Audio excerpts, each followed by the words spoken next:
తర్వాత మళ్ళీ అక్కడ వస్తే మన బాట ఏదైతే ఉందో బాచారం నుంచి మొదలు పెడితే అది కొద్దిగా నేను ఏమంటున్నా అది సర్వే చేసి ఇవ్వాలి వాళ్ళకు. ఆ తర్వాత ఇక్కడ మేడిపల్లి చెంగిచెర్ల ఇగో హరీష్ రావు గారు పటంచెర్ల మాట్లాడింది మేము ఉన్నమాడా ఆయన బొమ్మ చూపించి ఇగో ఇదంతా పొలాలని చూపించిండు. డిబేట్ లో పొలాలు అవుతారా నాయన అని చెప్పి అట్లా కాదు. ఇక్కడ మరి ఆయన తప్పు మాట్లాడితే మేమేం చేస్తాం? దానికి మేమా బాధ్యులము. అయితే వీళ్ళు రైతు బంధు ఫంక్షన్ హాళ్ళకి తర్వాత వీళ్ళు దేనికి ఇచ్చిర్రు దాన్ని సరి చేయడానికి టైం పట్టింది. తర్వాత మేము లోపల పెట్టుకొని కూర్చున్నామా? రైతు బంధు ఇచ్చేసాం. రైతు బంధు ఇప్పుడు ఇచ్చిన తర్వాత వీళ్ళు ఏమంటారు? ఎన్నికలు ఉన్నాయి కాబట్టి ఇచ్చినామని వీళ్ళు అంటున్నారు. నేను వీళ్ళకి సూటిగా ప్రశ్న అడుగుతా, ఎన్నికల డేట్ మేము చెప్పినామా మేడం? ఎన్నికల డేట్ కోర్టు చెప్పింది.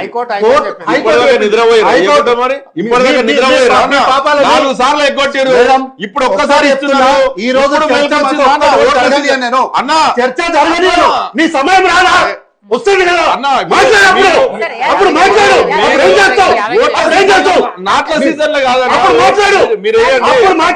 నీ సమయం వస్తుంది కదా. ఎందుకు ఇంత ఉనుకుపాటు? ఎందుకు కాంగ్రెస్ పార్టీ నిజాలు చెప్తుంటే ఎందుకంత భయపడతారు?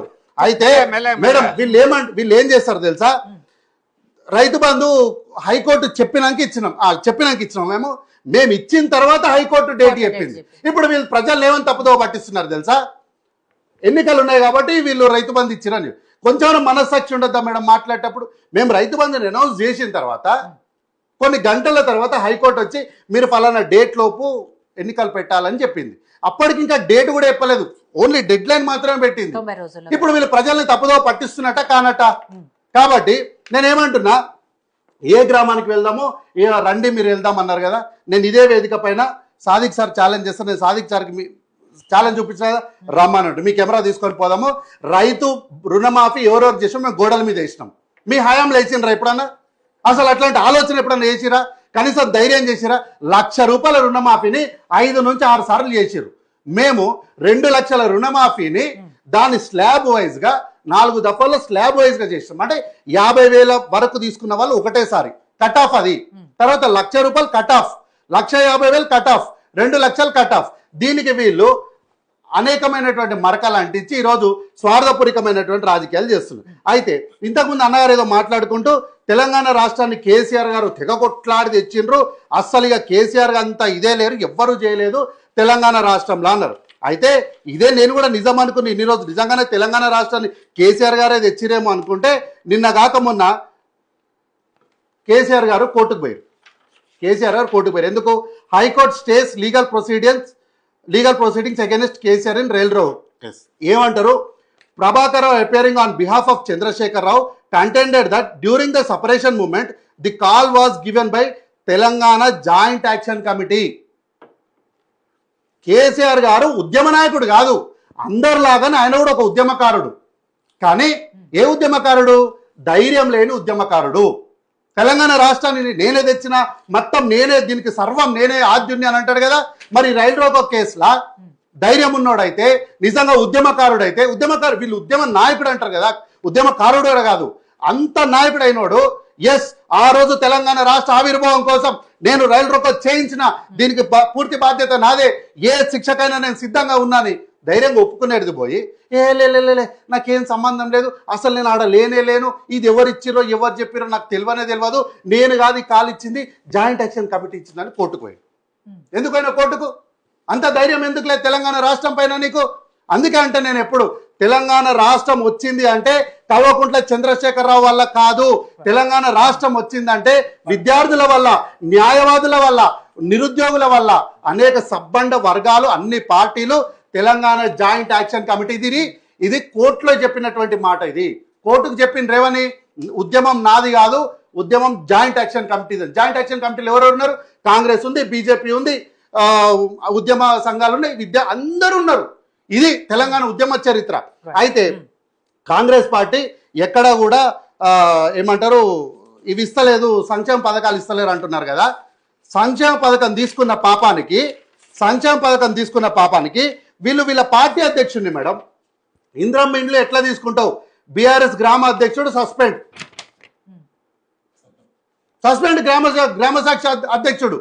ఎందుకు సస్పెండ్ చేశారు అంటే ఇందిరమ్మ ఇల్లు తీసుకుంటే మీరు సస్పెండ్ చేస్తారా? ఏం పాపం చేసిరండి? మీరు ఎట్లాగూ రాష్ట్రంలో అవకాశం ఇయ్యరు, మీరు ఎట్లాగో అసెంబ్లీలో అవకాశం ఇయ్యరు. కనీసం చిన్న వ్యక్తులు గ్రామాలల్లో వాళ్ళేదో చిన్న చితగా కష్టపడి గ్రామాధ్యక్ష స్థాయికి వస్తే కేవలం ఇందిరమ్మ ఇల్లు తీసుకున్నారన్నటువంటి ఒకే ఒక నెపంతో మీరు గ్రామ అధ్యక్షుని సస్పెండ్ చేస్తారా? ఇంకా ఇది నిదర్శనం కదా మేము పనిచేస్తున్నామని చెప్పడానికి. కాబట్టి అనార్ బీజేపీ నుంచి మాట్లాడుకుంటూ తొలి సంతకం ఏదో 2 లక్షల మీద పెట్టినాం, ఏమైంది అని పెద్ద ప్రశ్న వేసాడు. నాకు నిజంగా హాస్యాస్పదం అనిపించింది. మా 2 లక్షల ఉద్యోగాల నుంచి పక్కన పెట్టున్నారు, మీరు ఇంతగా ప్రశ్నిస్తారు కదా. మీరు ఏడాదికి 2 కోట్ల ఉద్యోగాలు ఇస్తామన్నారు, ఏమైనాయి మీకు? మీ మేనిఫెస్టో మీకు తెలియకపోతే నేను మొత్తం తెచ్చిస్తా, చదువుకోండి. అర్థమైందా మేడం? బీజేపీ మేనిఫెస్టోలో ఏడాదికి 2 కోట్లు ఇస్తామని. ఉద్యోగ కల్పన ప్రైవేట్ అన్ని కలిపి కల్పన ఏంది ఇచ్చేది ఏంటి? మళ్ళా కల్పన ఏంది ఇచ్చేది? పోనీ అట్లా నన్ను ఎన్ని ఉద్యోగాలు కల్పించారో చెప్పండి. అరే పోనీ మనకి అట్లా నన్ను ఎన్ని ఉద్యోగాలు కల్పించారో చెప్పమనండి, ఎన్ని ఉద్యోగాలు కల్పించారో చెప్పమనండి అంటున్నా. శ్వేతపత్రం విడుదల చేయమండి. ఏడాదికి 2 కోట్లు అంటే 11 సంవత్సరాలు, 11 × 2 ఎన్ని? అరే ఎవనుకోవనికి సార్, చదువు వచ్చినానుకో, చదువు రాదనుకో, దరిద్రునికో, దద్దమ్మకో, ఎవనుకోవనికి, రిక్షా దొక్కటానికో, ఎవనుకో ఎన్ని ఉద్యోగాలు కల్పించారో శ్వేతపత్రం విడుదల చేయండి. ఏడాదికి 2 కోట్ల ఉద్యోగాలు కదా, 11 సంవత్సరాలకు మీరు ఎన్ని ఉద్యోగాలు విడుదల చేసిరో మీరు చెప్పండి దానికి. కాబట్టి ఒక్క నిమిషం సార్, అలా ఒక్కటే మాట. వాళ్ళు చాలా 3 ఆరోపణలు చేసిరు నా మీద. అయితే ఖర్గే గారి మాటకు విలువ లేదని అన్నగారు ఏదో ఆ రూమ్ లో పోయి చూసినట్టు, ఖర్గే గారిని మీరు అందరు అవమానించిరని ఈయన ఏదో పోయి ఆడ టీలను తీసుకుంటూ చూసినట్టు, సఫాయి పని చేస్తుంటే చూసినట్టు చెప్తున్నాడు. మరి నీకేం వాడు పోయి చూసిండా? వాడు పోయి చూసిండా? ఎవడు వాడు చూసాడు? ఏంటది మరి మీకెవరు? ఎవరండి చెప్పిన వాళ్ళు? ఎవరు ఖర్గే గారి గురించి మాట్లాడడానికి మీకున్న నైతిక హక్కు ఉంది? జాతీయ స్థాయిలో ఒక దళితుడు అధ్యక్షుడు అయితే మీరు ఓర్వలేని పరిస్థితిలో ఉండి ఈ రోజు ఎక్కడ మాట్లాడతారు? అవును, ఆయనకు ఆయన మాట వాల్యూ ఇవ్వలేదా? ఆయన వాల్యూ ఇవ్వలేదా? మౌనంగా ఖర్గే గారు చెప్పిన మాట విని మౌనంగా వెళ్ళిపోయాడు. అవును, మౌనంగా వెళ్ళిపోయాడు కానీ వ్యతిరేకించిరా? మీకేముంది సార్? మీకేముంది? మీరెవరో సార్, మీరెవరో రాజాసింగ్ గారు చెప్పిపోయిండు, మీరెవరో రాజాసింగ్ చెప్పిపోయిండు. ఈ రోజు మీరు వచ్చి మాట్లాడుతున్నారు ఎందుకో? మీరు మా ఖర్గే గారి గురించి తక్కువగా చేసి మాట్లాడితే మేము చూసుకుంటా కూర్చోవాలా? మీకు చెప్పిండా? ప్రేమ్ సాగర్ రావు గారు వచ్చి చెప్పిండా నాకు ఖర్గే గారు ఈ మాట చెప్పిండ్రు, నేను అడిగి వెళ్ళిపోతున్నా అని చెప్పిండా? ఎక్కడైనా అధికారికంగా మీకు డాక్యుమెంట్ ఉందా? డాక్యుమెంట్ ఇచ్చిండా? ఎవరని చెప్పిండా ఖర్గే? ఆయన ప్రేమ్ సాగర్ రావు ఉండి మీకు చెప్పిండా? ఏదైనా మీడియాతో మాట్లాడిండా? ఆయన మీడియాతో మాట్లాడినంటే ఆ టాస్క్ ఇస్తా మీకు, వెతికి చూపెట్టండి, నేను 2 పాయింట్లు కంప్లీట్ చేస్తా. ఈలో ప్రేమ్ సాగర్ రావు గారు మీడియాతో ఉండి నేను మనస్తాపం మధ్య ఖర్గే గారి మాటకు విలువిస్తలేనని ఇక్కడ చెప్పిండేమో తీసి చూపెట్టమనండి. అయితే వీళ్ళు ఏమంటున్నారు? వీళ్ళు ఇప్పటి వరకు మేడం రాష్ట్రానికి ఇవ్వాల్సిన నిధులు ఇవ్వరు, ఈ రోజు ఇస్తలేరు. నాడు హరీష్ రావు గారు కూడా కేంద్రం దగ్గరకు పోయి అయ్యా మా జిఎస్టీ నిధులు ఇవ్వండి, మా జిఎస్టీ నిధులు ఇవ్వండి అంటే ఎగ్గొట్టినటువంటి వీళ్ళు ఈ రోజు వచ్చి నిధుల గురించి మాట్లాడతారు. కాబట్టి సార్ కూడా ఒక విషయం మాట్లాడు, నేను ఇంతకుముందు కూడా చెప్పిన, సార్కు బీజేపీ ఇష్టం ఉంటే మంచిది పెట్టుకోమని. కానీ ఇండియా అంట పేదరికంలో ఉందంట. ఇండియా పేదరికంలోనే ఉంది, ఎక్కడ బాగుపడలే. కానీ ఇండియాలో పాలన మాత్రం బాగుందంట. ఈ రెండిట్లు ఏది కరెక్ట్? మీకు ఇచ్చిన టాస్క్ చూపెట్టండి. ప్రేమ్ సాగర్ రావు గారి మాట చూపెట్టండి. ఫస్ట్ వెతకండి, మీరు భయపడద్దు. మీరు తప్పుగా పట్టించుకున్న ప్రజల్ని మరి ఎందుకు అడగ తింటున్నారు అంటున్నా? ఎందుకు అడగ తింటున్నారు? ఆయనకు బీపీ టాబ్లెట్ ఇవ్వండి అమ్మా, ఆయనకు బీపీ టాబ్లెట్ ఇవ్వండి. ఆయన తప్పుగా పట్టిస్తున్నాడు. మరి గమనిడు, మీరు ప్రేమ్ సాగర్ రావు గారు మాట్లాడని చెప్పట్టు, ప్రేమ్ సాగర్ రావు గారు మాట్లాడని చూపెట్టు అంటున్నా. నేను ఛాలెంజ్ చేస్తున్నా. ప్రేమ్ సాగర్ రావు చూపెట్టు. ఎందుకు తప్పించుకుంటారు?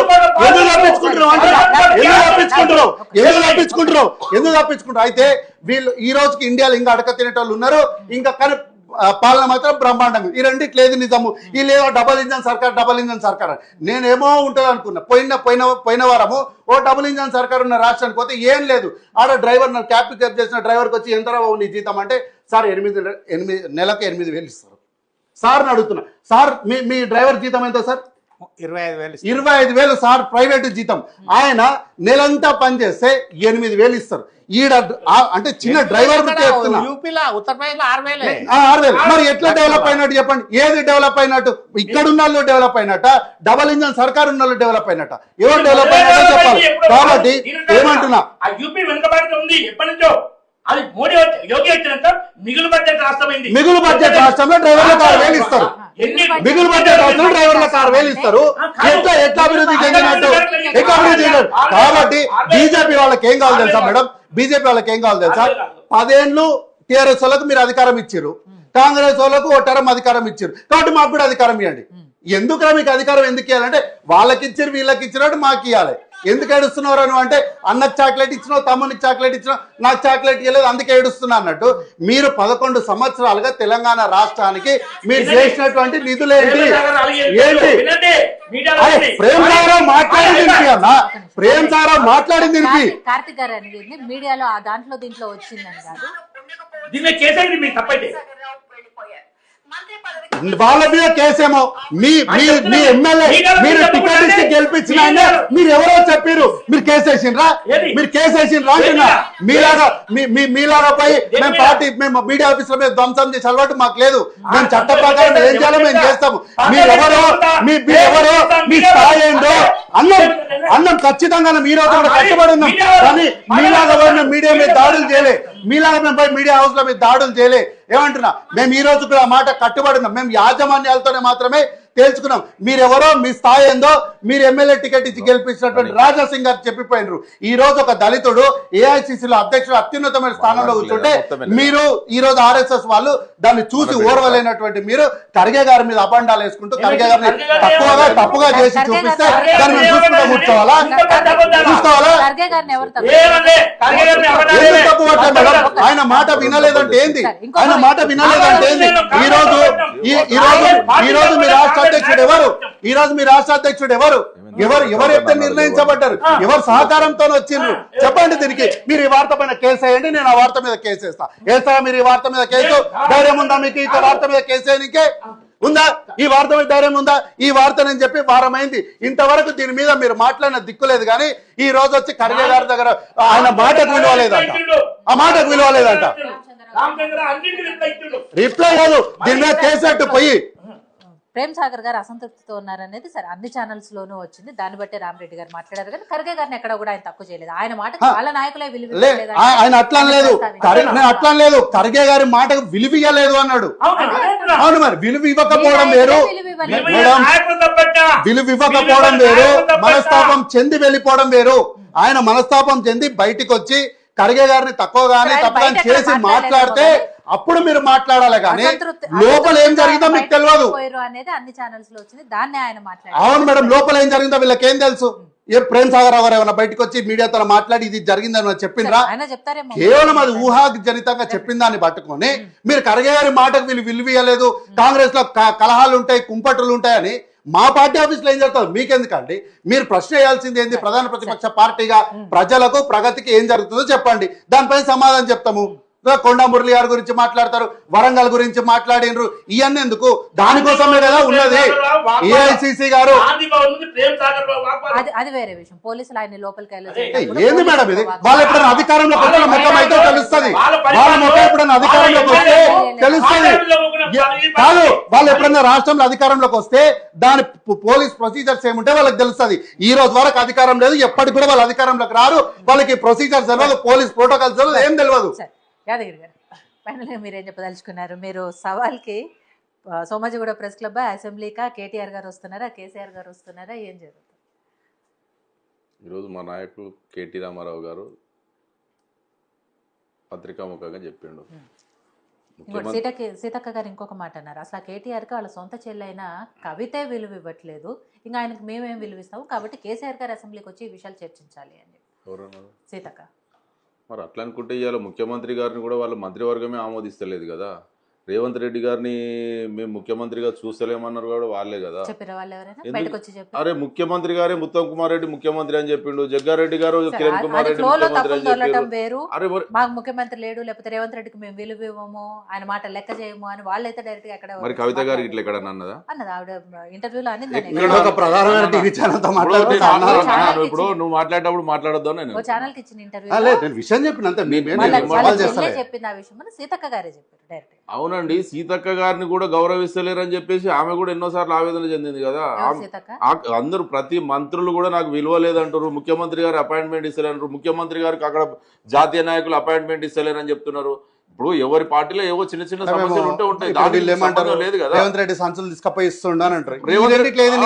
రేవంత్ రెడ్డి డబ్బు సంచులతో మొత్తం లైవ్ లో దొరికింది కదా. 10 ఏళ్ళు ఏం చేశారు? ఏం చేశారు 10 ఏళ్ళు? కూడా ఇక్కడ నుంచి డబ్బులు సంచులు తీసుకుపోయి అక్కడ రాహుల్ గాంధీ గారికి ఇస్తారు. మళ్ళీ ఇంకోవైపు రాహుల్ గాంధీ గారు ఈయనకు అసలు అపాయింట్మెంట్ ఇవ్వట్లేదని మీరే చెప్తారు. సో ఇందులో ఏది నిజమో అంటారు? తీసుకుపోయి డబ్బులు సంచులు ఇస్తున్నది నిజమా, అపాయింట్మెంట్ అది ఇవ్వట్లేదు కాంగ్రెస్ పార్టీ నాయకులు చెప్పాలి, ముఖ్యమంత్రి గారు మరి మీరెందుకు అంటారు? మీరెందుకు అంటారు మరి ఆ మాట? ఇప్పుడు ప్రామాణికం లేకుండా మాట్లాడొద్దు. ఇప్పుడు మీరు అడిగిన ప్రశ్న కన్ఫ్యూజన్. అదే సీతక్క గారు అన్న విషయం ఆయన మాట వాళ్ళే లెక్క చేయట్లేదు అనేది. మీరు అసెంబ్లీకి వెళ్ళి చర్చించడానికి సిద్ధంగా ఉన్నారా? కేసీఆర్ గారు వస్తారా, కేటీఆర్ గారు వస్తారా అని? ఇంకోటి కేసీఆర్ గారు 2 రోజుల్లో దీనికి సంబంధించి ఒక మీటింగ్ కూడా పెడతారు అని వస్తుంది. సో దానికి సంబంధించి ఇన్ఫర్మేషన్. ముఖ్యమంత్రి గారు కేసీఆర్ గారు వస్తారా, కేటీ రామారావు గారు వస్తారా, మోడీ గారు వస్తారా, కిషన్ రెడ్డి గారు వస్తారా అని చెప్పేసి ముఖ్యమంత్రి గారు ఏవైతే చెప్పిండో ఆ మాట ప్రకారంగా కేటీ రామారావు గారు స్పందించి నేను వస్తాను, మీరు అసెంబ్లీలో పెడతారా, మీ నియోజకవర్గం పెడతారా